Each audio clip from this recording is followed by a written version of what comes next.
चंद्रगुप्त मौर्य में भारत के महान सम्राट थे। इन्होंने मौर्य राजवंश की स्थापना की थी। चंद्रगुप्त पूरे भारत को एक साम्राज्य के अधीन लाने में सफल रहे।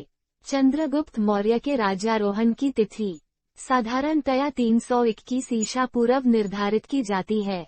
उन्होंने लगभग 24 वर्ष तक शासन किया और इस प्रकार उनके शासन का अंत प्रायः 285 ईसा पूर्व में हुआ। भारतीय तिथिक्रम के अनुसार चंद्रगुप्त मौर्य का शासन ईपू 1534 से आरंभ होता है। मेगस्थनीज ने 4 साल तक चंद्रगुप्त की सभा में एक यूनानी राजदूत के रूप में सेवाएं दी। ग्रीक और लैटिन लेखों में चंद्रगुप्त को क्रमशः सेंड्रोकोट्स और अंडोकोट्स के नाम से जाना जाता है। चंद्रगुप्त मौर्य प्राचीन भारत के इतिहास में एक महत्वपूर्ण सम्राट है। चंद्रगुप्त के सिंहासन संभालने से पहले सिकंदर ने उत्तर पश्चिमी भारतीय उपमहाद्वीप पर आक्रमण किया था और 324 ईसा पूर्व में उसकी सेना में विद्रोह की वजह से आगे का अभियान छोड़ दिया, जिससे भारत ग्रीक और स्थानीय शासकों द्वारा शासित भारतीय उपमहाद्वीप वाले क्षेत्रों की विरासत सीधे तौर पर चंद्रगुप्त ने संभाली।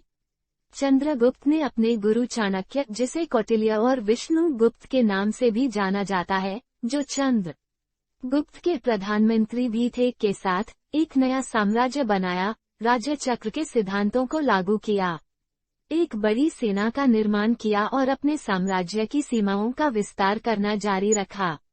सिकंदर के आक्रमण के समय लगभग समस्त उत्तर भारत धनानंद द्वारा शासित था। चाणक्य तथा चंद्रगुप्त ने नंद वंश को समाप्त करने का निश्चय किया। अपनी उद्देश्य सिद्धि के निमित्त चाणक्य और चंद्रगुप्त ने एक विशाल विजयवाहिनी का प्रबंध किया। ब्राह्मण ग्रंथों में नंदोन्मूलन का श्रेय चाणक्य को दिया गया है। अर्थशास्त्र में कहा है कि सैनिकों की भर्ती चोरों, मलेच्छों, आत्विकों तथा शस्त्रोपजीवी श्रेणियों से करनी चाहिए। मुद्राराक्षस से ज्ञात होता है कि चंद्रगुप्त ने हिमालय प्रदेश के राजा पर्वतक से संधि की। चंद्रगुप्त की सेना में शक, यवन, किरात, कंबोज, पारसिक तथा वहलीक भी रहे होंगे। प्लूटार्क के अनुसार सांद्रोकोत्तस ने संपूर्ण भारत को 6 लाख सैनिकों की विशाल वाहिनी द्वारा जीतकर अपने अधीन कर लिया। जस्टिन के मत से भारत चंद्रगुप्त के अधिकार में था। चंद्रगुप्त ने सर्वप्रथम अपनी स्थिति पंजाब में सुदृढ़ की। उसका यवनों के विरुद्ध स्वातंत्र्य युद्ध संभवतः सिकंदर की मृत्यु के कुछ ही समय बाद आरंभ हो गया था।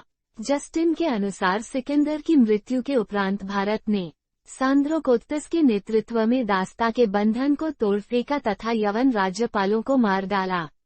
चंद्रगुप्त ने यवनों के विरुद्ध अभियान लगभग 323 ईसा पूर्व में आरंभ किया होगा, किंतु उन्हें इस अभियान में पूर्ण सफलता 317 ही पू या उसके बाद मिली होगी, क्योंकि इसी वर्ष पश्चिम पंजाब के शासक क्षत्रप युदेमस ने अपनी सेनाओं सहित भारत छोड़ा। चंद्रगुप्त के यज्ञयुद्ध के बारे में विस्तार पूर्वक कुछ नहीं कहा जा सकता। इस सफलता से उन्हें पंजाब और सिंध के प्रांत मिल गए। चंद्रगुप्त मौर्य का महत्वपूर्ण युद्ध धनानंद के साथ उत्तराधिकार के लिए हुआ।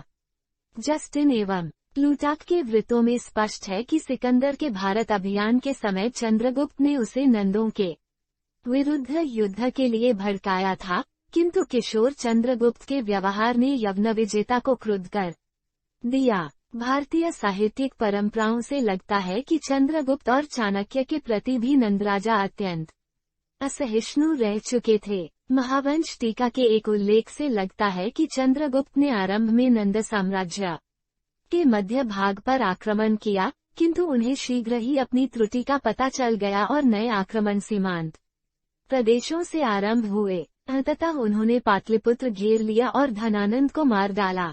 इसके बाद ऐसा प्रतीत होता है कि चंद्रगुप्त ने अपने साम्राज्य का विस्तार दक्षिण में भी किया। मामूलनार नामक प्राचीन तमिल लेखक ने तिनेवेली जिले की पोदेल पहाड़ियों तक हुए मौर्य आक्रमणों का उल्लेख किया है। इसकी पुष्टि अन्य प्राचीन तमिल लेखकों एवं ग्रंथों से होती है। आक्रामक सेना में युद्ध प्रिय कोशर लोग सम्मिलित थे। आक्रामक कोंकण से एलिलमले पहाड़ियों से होते हुए कोंगू कोयम्बटूर जिले में आए और यहाँ से पोदियल पहाड़ियों तक पहुँचे।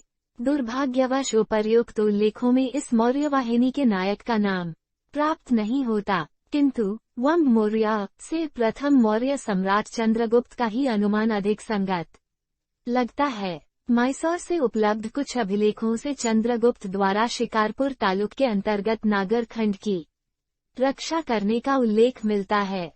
उक्त अभिलेख 14वीं शताब्दी का है, किंतु ग्रीक, तमिल लेखकों आदि के साक्ष्यों के आधार पर इसकी ऐतिहासिकता एकदम अस्वीकृत नहीं की जा सकती।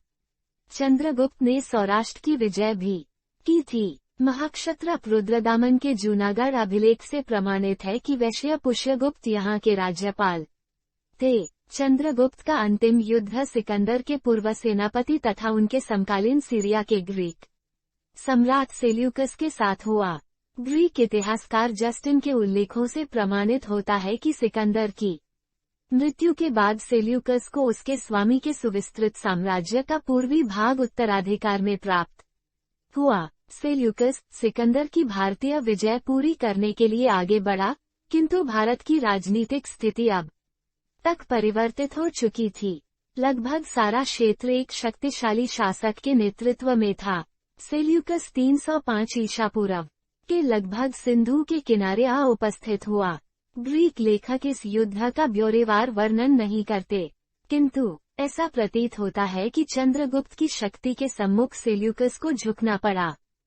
फलतः सेल्यूकस ने चंद्रगुप्त को विवाह में एक यवन कुमारी तथा एरिया हिरात एराकोसिया कंधार परोपनिसदाई काबुल और गैद्रोसिया बलूचिस्तान के प्रांत देकर संधि क्रय की।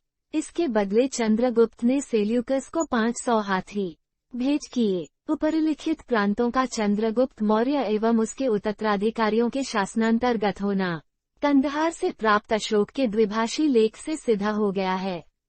इस प्रकार स्थापित हुए मैत्री संबंध को स्थायित्व प्रदान करने की दृष्टि से सेल्यूकस ने मैग्स्थनीज नाम का एक दूत चंद्रगुप्त के दरबार में भेजा। ये वृतांत इस बात का प्रमाण है कि चंद्रगुप्त का प्रायः संपूर्ण राज्यकाल युद्धों द्वारा साम्राज्य विस्तार करने में बीता होगा।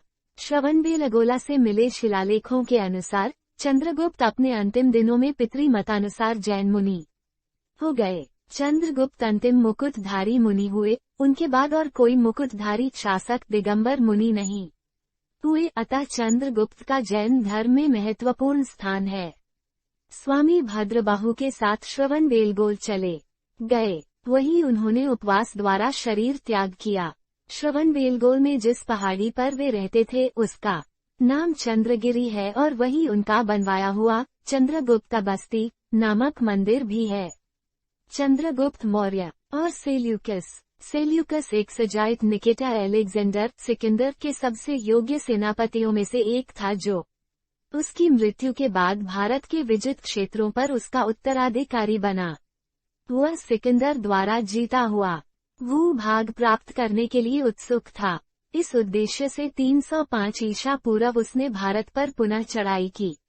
सम्राट चंद्रगुप्त ने पश्चिमोत्तर भारत के यूनानी शासक सेल्यूकस निकेटा को पराजित कर Aria Herat Arachosia Kandahar Gedrosia Kabul पेरिस मकराना पैमियाई के भूभाग को अधिकृत कर विशाल मौर्य साम्राज्य की स्थापना की। चंद्रगुप्त से 500 हाथी लेने के बाद सेल्यूकस ने अपनी पुत्री हेलेन का विवाह चंद्रगुप्त से कर दिया। उसने मैग्स्थनीज को राजदूत के रूप में चंद्रगुप्त मौर्य के दरबार में नियुक्त किया। कुछ समय पश्चात सेल्यूकस ने अपने राजदूत मेगास्टेनिस को पाटलिपुत्र में रहने और चंद्रगुप्त मौर्य की शासन के बारे में इंडिका नाम की एक किताब लिखने के लिए भेजा। सैन्य शक्ति मौर्यों का साम्राज्य में भारत सामाजिक, आर्थिक, राजनीतिक संपन्नता के नजरिए से काफी मजबूत हो गया था। मेगास्थनीज वर्णन करता है कि एक बार जब चंद्रगुप्त छावनी लगाकर रुका हुआ था तब वो अपने साथ 4 लाख की सेना लेकर आया हुआ था, जिससे हम अनुमान लगा सकते हैं कि चंद्रगुप्त मौर्य के पास निश्चित रूप से इससे विशाल सैन्यबल मौजूद था। प्लिनी लिखित नेचुरलिस हिस्टोरिया के किताब 4 के अध्याय 22 के अनुसार चंद्रगुप्त मौर्य की सेना 6,000 पैदल सेना, 30,000 घुड़सवार सेना, 8,000 युद्ध रथ, 9000 युद्ध हाथी।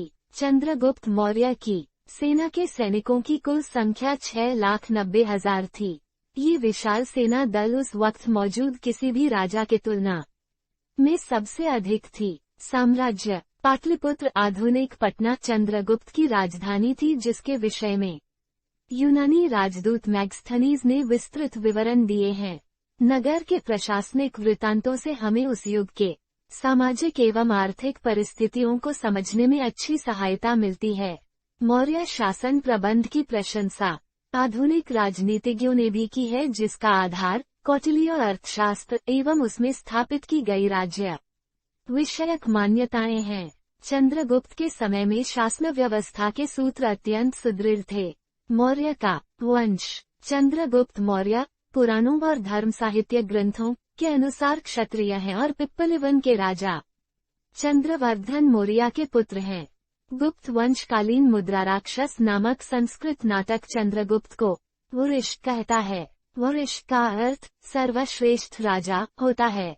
इतिहासकार राधा कुमुद मुखर्जी का विचार है कि इसमें वृष का अर्थ सर्वश्रेष्ठ राजा ही उपयुक्त है। जैन परिशिष्ट पर्वन के अनुसार चंद्रगुप्त मौर्य मयूर पोषकों के एक ग्राम के मुखिया की पुत्री से उत्पन्न थे। मध्यकालीन अभिलेखों के साक्ष्य के अनुसार वे मौर्य सूर्यवंशी माधाता से उत्पन्न थे। बौद्ध साहित्य में वे मौर्य क्षत्रिय कहे गए हैं। महावंश चंद्रगुप्त मौर्य को क्षत्रियों से पैदा हुआ बताता है। दिव्यावदान में बिंदुसार स्वयं को मूर्धाभिषिक्त क्षत्रिय कहते हैं। अशोक भी स्वयं को क्षत्रिय बताते हैं। महापरिनिब्बान सुत से मौर्य पिप्पलिवन के शासक गणतांत्रिक व्यवस्था वाली जाति सिद्ध होते हैं। पिप्पलिवन ई.पू. 6ठी शताब्दी में नेपाल की तराई में स्थित रुम्मिन्देई से लेकर आधुनिक कुशीनगर जिले के कस्या प्रदेश तक को कहते थे। मगध साम्राज्य की प्रसार नीति के कारण इनकी स्वतंत्र स्थिति शीघ्र ही समाप्त हो गई। यही कारण था कि चंद्रगुप्त का मयूर पोषकों, चरवाहों तथा लुब्धकों के संपर्क में पालन हुआ। परंपरा के अनुसार वह बचपन में अत्यंत तीक्ष्ण बुद्धि था एवं समवयस्क बालकों का सम्राट बनकर उन पर शासन करता था। ऐसे ही किसी अवसर पर चाणक्य की दृष्टि उस पर पड़ी, फलतः चंद्रगुप्त तक्षशिला गए जहां उन्हें राजोचित शिक्षा दी गई। ग्रीक इतिहासकार जस्टिन के अनुसार सेंड्रोकोट्स चंद्रगुप्त साधारण जन्मा था। तेषांभावे मौर्याः पृथ्वी भोक्ष्यन्ति कौटिल्य एवं चंद्रगुप्तमुत्पन्न राज्य भिक्ष्यति। हिंदी अर्थ तदंतरेन नव नंदों को कौटिल्य नामक एक ब्राह्मण मरवा देगा। उसके अंत होने के बाद मौर्य नृप राजा पृथ्वी पर राज्य भोगेंगे। कौटिल्य ही मौर्य से उत्पन्न चंद्रगुप्त को राज्याभिषिक्त करेगा। बौद्ध ग्रंथों के अनुसार चंद्रगुप्त क्षत्रिय और चाणक्य ब्राह्मण थे।